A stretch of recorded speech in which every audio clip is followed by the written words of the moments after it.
नमस्कार, the credible news में आपका स्वागत है। मैं हूं शालिनी। शुरुआत आज की कुछ बड़ी हेडलाइंस के साथ। पीएम मोदी बोले, कांग्रेस आरजेडी ने मेरी मां को गाली दी, ये देश की हर मां का अपमान।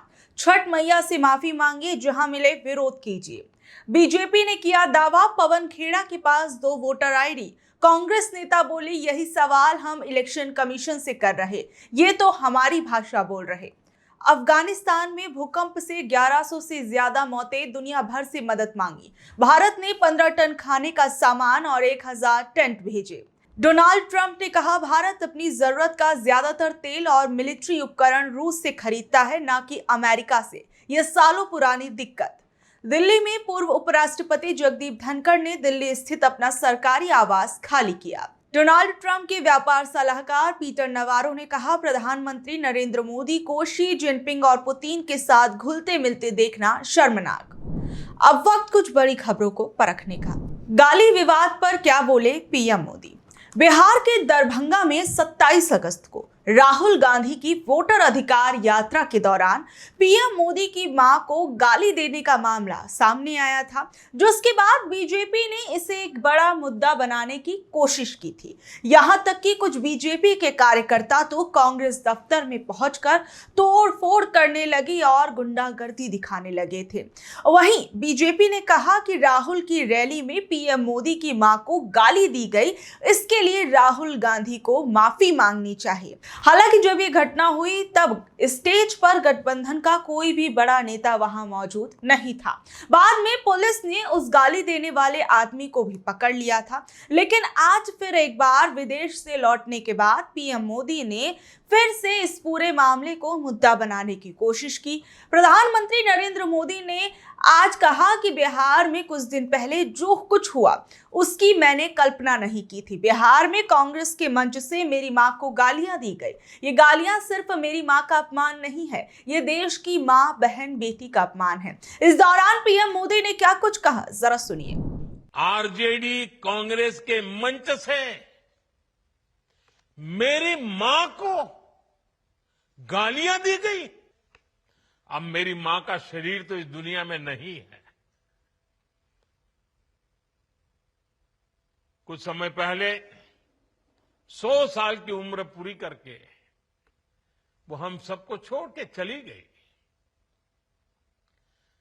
मेरी उस मां को, जिसका राजनीति से कोई लेना देना नहीं, जिसका शरीर भी अब नहीं है, मेरी उस मां को आरजेडी कांग्रेस के मंच से भद्दी भद्दी गालियां दी गई। कांग्रेस आरजेडी के मंच से गाली, भद्दी गाली केवल मेरी मां को नहीं दी गई है, ये भद्दी भद्दी गाली करोड़ों माताओं बहनों को दी गई है। मैं देख रहा हूं कुछ माताओं के आंख में आंसू मुझे नजर आ रहे हैं। ये बहुत ही दुख देने वाला है, कष्ट देने वाला है, पीड़ा देने वाला है। क्या गुना उस मां का, क्या गुना जैसे भद्दी गालियां सुना दी जाए। माई के बिना तो कवनो जिंदगी भी ना पनप सकेला। वहीं इस दौरान प्रियंका गांधी के भाषण का एक पुराना वीडियो, उसका एक छोटा सा हिस्सा काफी ज्यादा वायरल हो रहा है। और मोदी जी का तो आप पूछिए ही मत। मोदी जी का क्या कहना, देश के पहले ऐसे प्रधानमंत्री हैं जो परमानेंट अपनी ही पीड़ा में परेशान रहते हैं। कर्नाटका गए, बड़ी लंबी लिस्ट ले गए कि भाई मुझे इतनी गालियां दी हैं। यहां भी कहने लगे मुझे इतनी गालियां दी हैं। रोते ही रहते हैं। लगता है आपने वो सलमान खान की पिक्चर देखी है, तेरे नाम। उसमें सलमान खान शुरू से अंत तक रोते ही रहते हैं। मैं तो कहती हूँ मोदी जी के लिए भी पिक्चर बना देते हैं, उसका नाम रखेंगे मेरे नाम। मराठा आंदोलन के नेता जरांगे को लेकर क्या बोला बॉम्बे हाईकोर्ट। बॉम्बे हाईकोर्ट ने मराठा आरक्षण आंदोलन के नेता मनोज जारंगे को उनके प्रदर्शन के लिए फटकार लगाई। कोर्ट ने उन्हें और सभी प्रदर्शनकारियों को आज दोपहर 3 बजे तक मुंबई के आजाद मैदान को खाली करने का आदेश दिया था। वहीं इस मैदान को खाली कराने के लिए पुलिस भी स्थल पर पहुंच गए। इस दौरान किस तरीके से प्रदर्शनकारियों को पुलिस हटा रही थी, जरा उसकी तस्वीरें देखिए।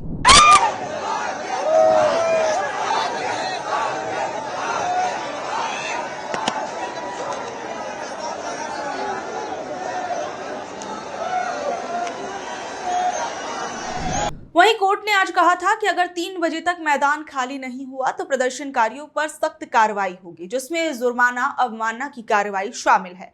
एक्टिंग चीफ जस्टिस एसीजी ने इस बात पर नाराजगी जताई कि प्रदर्शन के कारण उन्हें पैदल चलकर कोर्ट आना पड़ा। उन्होंने राज्य सरकार से भी पूछा कि इतने लोगों को मुंबई तक पहुंचने से रोकने के लिए क्या कदम उठाए गए थे। मनोज जारंगे 29 अगस्त से मराठा समुदाय के लिए सरकारी नौकरियों और शिक्षा में 10% आरक्षण की मांग को लेकर भूख हड़ताल पर हैं। आज उनकी भूख हड़ताल का 5वां दिन है। उनके वकील ने बताया कि प्रदर्शन की समय सीमा बढ़ाने के लिए एक आवेदन दिया गया है। वकील ने यह भी कहा कि ज्यादातर प्रदर्शनकारी चले गए हैं, लेकिन जारंगे अभी भी आजाद मैदान में मौजूद हैं। कोर्ट ने इस पर प्रतिक्रिया देते हुए कहा कि आवेदन लंबित होने के आधार पर प्रदर्शन जारी नहीं रखा जा सकता। कोर्ट ने साफ साफ आदेश दिया था कि 3 बजे के बाद आजाद मैदान में कोई भी मौजूद नहीं होना चाहिए और जरूरत पड़ने पर कोर्ट खुद जाकर देखेगा कि आदेश का पालन हुआ या नहीं। यूपी के बाराबंकी में एबीवीपी के कार्यकर्ताओं को पुलिस ने दौड़ा दौड़ा कर क्यों पीटा। यूपी के बाराबंकी में श्री राम स्वरूप मेमोरियल यूनिवर्सिटी के बाहर एलएलबी कोर्स की मान्यता को लेकर अखिल भारतीय विद्यार्थी परिषद यानी एबीवीपी के छात्र और कार्यकर्ताओं ने विरोध प्रदर्शन किया। प्रदर्शनकारियों का आरोप है कि एलएलबी कोर्स की मान्यता 2021 में खत्म हो गई थी, फिर भी यूनिवर्सिटी ने छात्रों का दाखिला लेना जारी रखा। विरोध प्रदर्शन के दौरान प्रदर्शनकारी गेट के अंदर घुस गए, जिसके बाद हंगामा बढ़ गया। पुलिस ने प्रदर्शनकारियों को तितर-बितर करने के लिए कथित तौर पर लाठीचार्ज किया और उन्हें दौड़ा दौड़ा कर पीटा, जिसमें 19 कार्यकर्ता घायल भी हुए। यूनिवर्सिटी की कुल सचिव प्रोफेसर नीरजा जिंदल ने कहा कि लाठीचार्ज का यूनिवर्सिटी से कोई लेना देना नहीं है। उन्होंने दावा किया कि ये झड़प एबीवीपी कार्यकर्ताओं और कुछ स्थानीय लोगों के बीच हुई थी। उन्होंने ये भी कहा कि एलएलबी कोर्स को बार काउंसिल ऑफ इंडिया से मान्यता प्राप्त है और 2027 तक के लिए नवीनीकरण की प्रक्रिया जारी है। और एडिशनल एसपी विकास चंद्र त्रिपाठी ने लाठीचार्ज की बात से इनकार कर दिया। उन्होंने कहा कि पुलिस ने केवल बीच बचाव किया क्योंकि कॉलेज के गार्ड और कुछ अन्य लोगों ने प्रदर्शनकारियों के साथ मारपीट शुरू कर दी थी। पुलिस मामले की जांच कर रही है।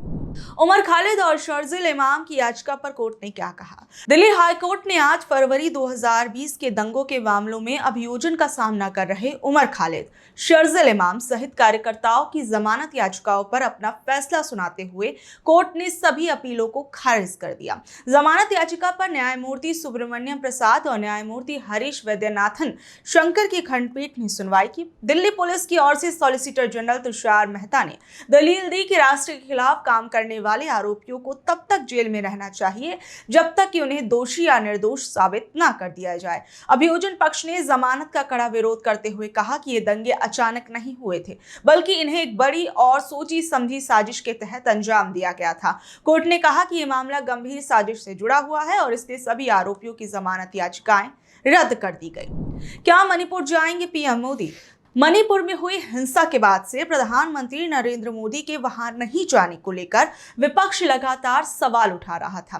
कांग्रेस नेता राहुल गांधी ने पीएम मोदी की आलोचना करते हुए कहा था कि उन्हें कम से कम 1-2 दिन का समय निकालकर मणिपुर जाना चाहिए और लोगों से मिलना चाहिए। राहुल गांधी खुद 2024 में मणिपुर का दौरा कर चुके हैं और 2025 में उन्होंने यहीं से अपनी भारत जोड़ो न्याय यात्रा की शुरुआत की थी। इस यात्रा के दौरान वो मैतई और कुकी जोमी दोनों समुदाय के विस्थापित लोगों से मिले थे।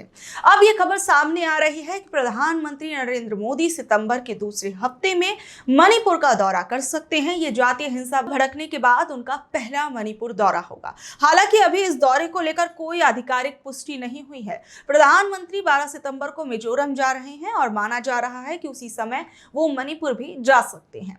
बहरहाल अब ये देखा जाएगा कि क्या पीएम नरेंद्र मोदी मणिपुर जाते हैं और वहां के लोगों के दुख दर्द को समझकर मणिपुर के लिए कुछ बेहतर करते हैं या नहीं। बहरहाल ये थी आज की खबरें। कल शाम 7 बजे फिर हाजिर होंगी अगली खबरों के साथ। अगर आपको आज की खबर अच्छी लगी, जानकारी भरी लगी तो इसे अपने दोस्तों और रिश्तेदारों से शेयर कर लें। कल तक के लिए नमस्कार, शब्बा खैर, गुड नाइट।